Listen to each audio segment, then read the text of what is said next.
So, since the Punisher Netflix series has been officially announced, I decided to talk about my first foray, one of my first forays, I should say, into reading Punisher in general. And the story behind how I came to find this story in general is pretty interesting.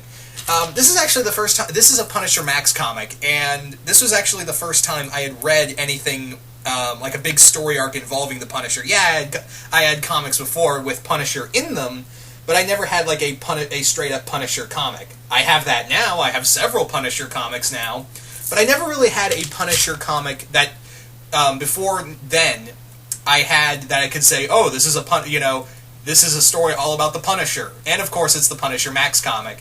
What also makes this really interesting is that this is actually this was also my first Punisher Max comic, and this was before I ever read the Garth Ennis run. In fact, this is actually the end of the original. I know they came out with a second, copy of it, like a second volume of this, but this was the end of this story was the final run of the original Punisher Max line, and this wasn't written by Garth Ennis. Excuse me.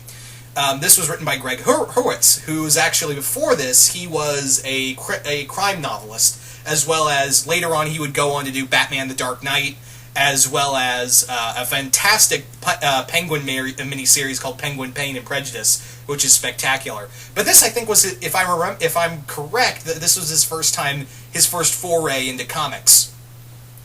Now, the story of Punisher Girls in White Dresses is, like I said, the final arc after Garth Ennis left, after his Valley Forge story arc. And the story revolves around Frank Castle being brought to a little town in Mexico where their women are being captured and they're brought back in white dresses and slain horribly.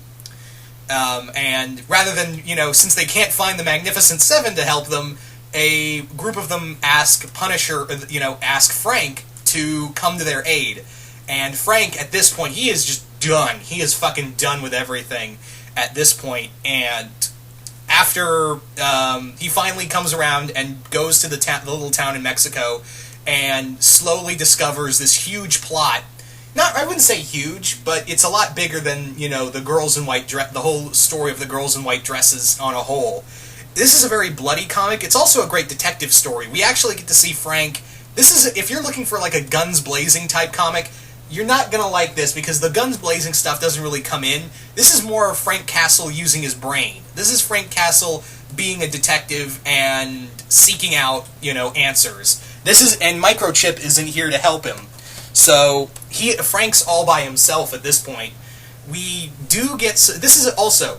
Since this is Max, this is a very, shall we say, explicit comic. So I would not recommend this to younger readers. You do see there is nudity, there's no censors on the swearing, and yeah, there's some bloody shit that goes down. So yeah, Punisher Max means only for adults. Yeah.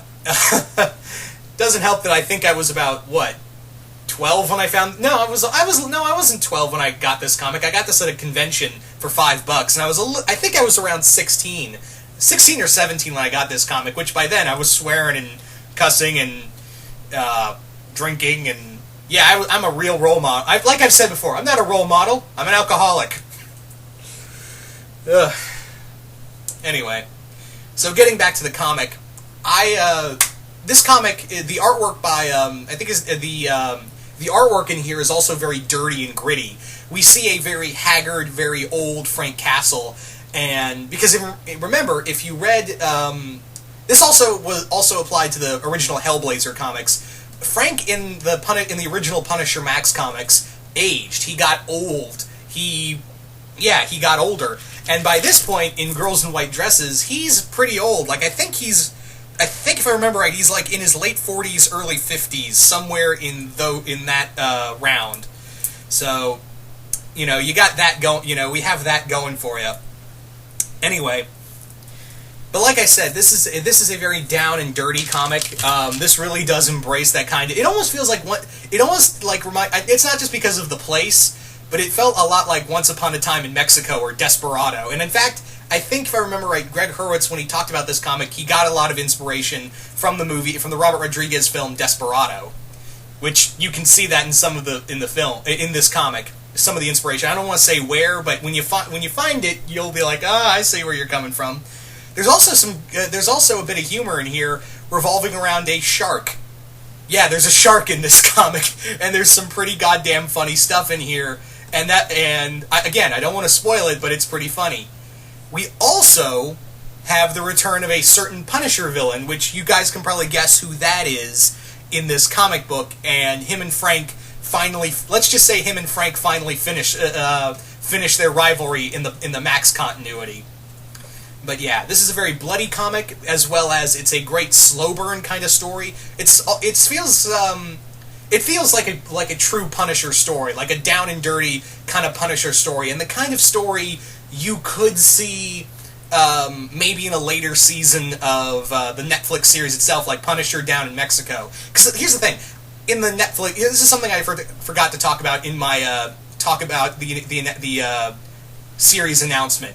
I would like to see Punisher in different locations. Not in every episode, but maybe every season he changes locations, because crime is not just relegated to New York City. I would like to see him like New Mexico. I would like to see him in Mexico, Chicago, somewhere on the West Coast, places like that. So, somewhere where crime has really had a real cockhold on, other places. Now that New York is pretty much like, fuck that shit. They got gods over there. But yeah. If you're a Punisher fan, I highly recommend Girls in White Dresses. Even though this was not written by Garth Ennis, I still give it a read. Greg Hurwitz's writing for Frank Castle, as well as the just gritty artwork, as well as the kind of crime noir detective story it has. This is definitely worth any fan of the Punisher's time. But yeah, once again, hope you all enjoyed this little review, and I will see you guys later.